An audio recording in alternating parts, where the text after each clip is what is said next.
up mga idol? Good morning po. Mga idol, sa episode po na to, andito po tayo sa likod ng Red Sea Mall. Dito po sa dulo ng New Cornish. Bali mga idol, may mga nakapag-comment po sa atin na subscribers, viewers, na okay na po dito. Kung naalala nyo po, nung nakaraan na mga episodes natin, pinagbawal tong lugar na to. Pero ngayon okay na uli. Marami na daw na nagpi-fishing. So subukan po natin mamaya. Salamat nga po pala sa mga mga concerned na viewers, subscribers na nagko-comment na pwede na po dito. Shoutout po kay Idol Felix. Ayan. Tol, salamat. Ayan. Ayun mga idol, ang gagamitin po natin uli is eto po. Ayan. Magpapaliwanag lang ako ng konti. Time check po tayo, 5:30 ng umaga. Siguro maya ayusin ko lang to, set up ko lang. Basta na-miss ko kasi yung lugar na to eh. Sige po mga idol, kita-kita na lang tayo sa baba mamaya. Fish on! Ayan mga idol, medyo maliwanag na oh. Medyo maliwanag na yung lugar. So mga idol, gamit muna ako ng lure. Ito yung Chirnoya na 22 grams. Subukan lang natin to. Pero magpo-focus ako sa sa top water. Kasi ano pa rin mga idol, low tide. Low tide pa rin siya. Subukan natin mga idol. Medyo maaga pa naman. Try lang muna ako kung anong unang kakagat. Sana mga idol meron tayong mailan kahit papaano ngayon. Slow lang tayo, slow retrieve. Huwag sanang kainin ng bato ang mga lures natin. Kasi low tide nga eh. Inshallah. Slow retrieve lang mga idol, slow retrieve. Maganda naman lumanga yung natin, yung lure. Yan. Ay wala. Joke lang. Tumatama sa bato. Pag tumatama sa mga bato mga idol, akala ko talaga huli na eh. Bigla tuloy akong kinabahan. So mga idol, solo lang ako ngayon. Wala si Idol Amir. Pagod yata. Tayo, wala tayong kapaguran eh. Mga idol, palit tayo. Ito, Samurai Jig 20 grams. Top water tayo ngayon. Dito na ako magpo-focus sa top water. Kasi sobrang babaw, baka kainin yung lure natin.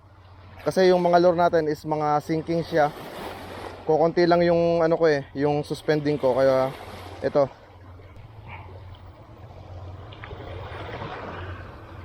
Ayan, palubugin lang natin ng konti. Pag naramdaman natin na lumubog na, saka natin hatakin ng paunti-unti. So mga idol, ako po ay sa mga bihasa po sa fishing.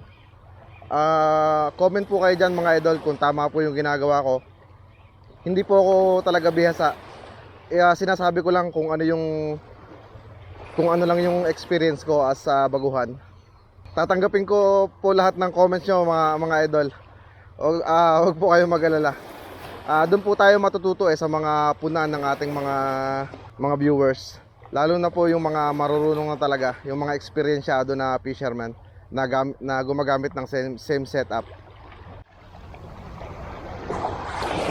Huli mga idol.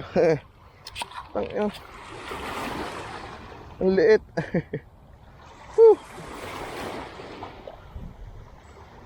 Wala, pinahatak tayo mga idol. Pinahatak tayo ng anliit oh.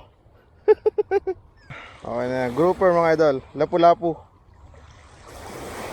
Ano? Lapu-lapu. Pero mga idol, sobrang liit pa nito. Ayan, tama nyo oh.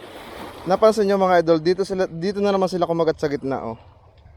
Ayan oh, sa gitna na naman sila kumagat. So sa ulo talaga yung hunting nila. Madami nang nabibiktima tong natin.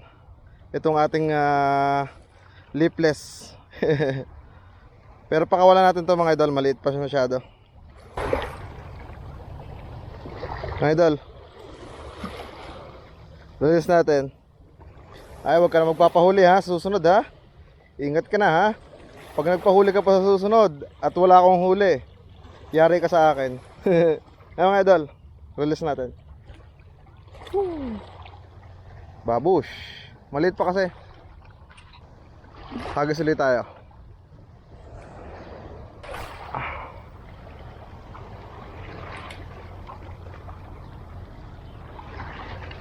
Mga idol, palit ulit tayo ng jig. Ha. Masyadong mababaw, baka sumabit yung pink ko. Sayang naman. Ito mga idol, jig tayo.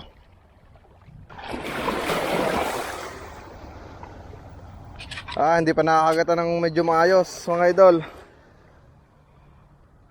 Pero hindi pa ako nawawalan ng pag-asa. Jig lang ng jig. Cast lang ng cast. Hanggang sa mapagod yung mga isda, kumagat.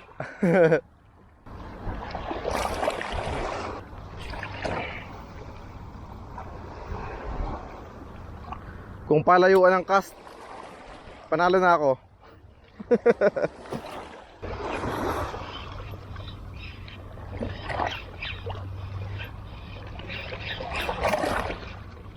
Yun mga idol, hit isa oh.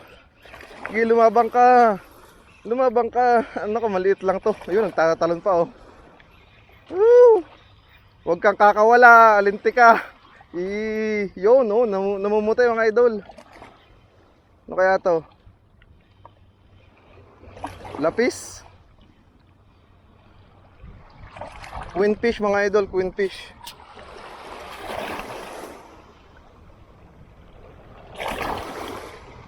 Ayan o. Queenfish. Oh, huwag ka nang kumawala.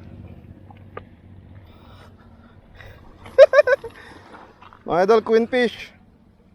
Kaso maliit eh. Bakit ba ang liliit nyo?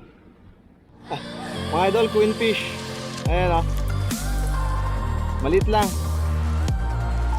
Pero higit na mas malaki to kaysa dun sa lapu-lapu kanina. Ito. Tama-tama na itong pamprito. Ito yung tinatawag na lapis or queenfish. Yan.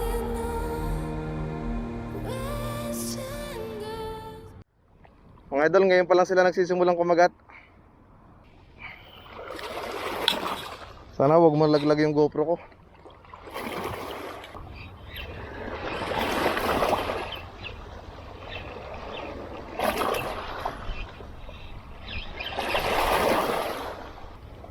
Nasira ang mga idol. Nasira ang lock ng GoPro ko. Sana hindi bumigay. Nakasabit lang sa dibdib ko. Ngayon pala sila nagsisimulang kumagat. 7:30 mga idol. Mga idol, diyan na muna kayo ha.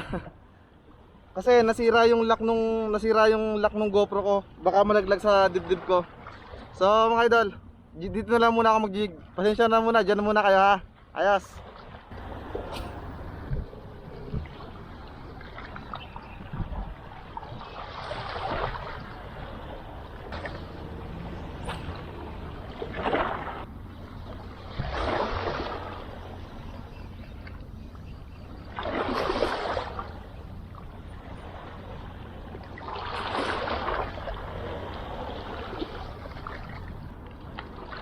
Idol, nakatakas.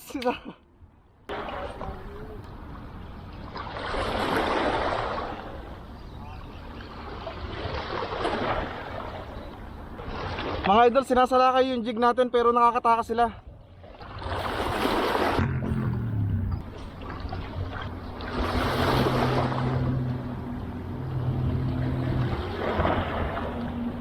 Mga idol, natagalan ako. Yung camera nilagay ko sa dibdib ko, tinalian ko, ayan o. Ipa-flash ko sa screen. Nasira kasi. Ang hirap kasi pagka wala sa dibdib.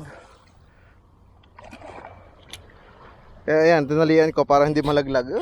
Wala nang pambili. Nasira kanina kasi napasobra yung higit ko. Naputol tuloy yung lock. Di bali, kaya pa naman talian eh.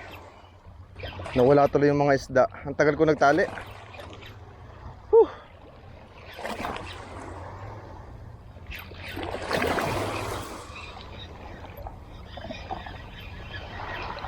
Meron ba? Wala na mga idol, wala nang kumagat. Ang tagal ko kasi nag-ayos ng camera kanina. Nakatakas tuloy yung mga isda. What's up mga idol? Okay na. Okay na yun, dalawang huli, isang sobrang liit, yung pinakawala natin. Tapos yung queenfish kanina, ibinigay ko dun sa sa labor dito, yung street sweeper. Tinanggap naman niya. Sana hindi masira yon hanggang mamayang hapon pag uwi niya. So yung mga idol, pinakawalan ko na rin yung una kasi wala, sobrang late eh. Sayang lang langis ko doon. Oh, so lalaki pa naman yun. So mga idol, ayun, nakadalawa lang tayo. Kahit hindi malaki, okay lang. Nag-enjoy naman tayo kahit paano. So ayun mga idol, uwi na ako. Meron naman tayong huli, okay lang. Kahit hindi malaki, panalo na rin yun. Madaming kumagat eh, kaso nga nakakatakas, maliit kasi yung hook natin. At saka hindi rin maganda kumagat, kaya nakakawala. So mga idol, uwi na ako. Maraming salamat po sa inyo sa patuloy na suporta. This is Redrix PH mga idol. Peace on! Woo!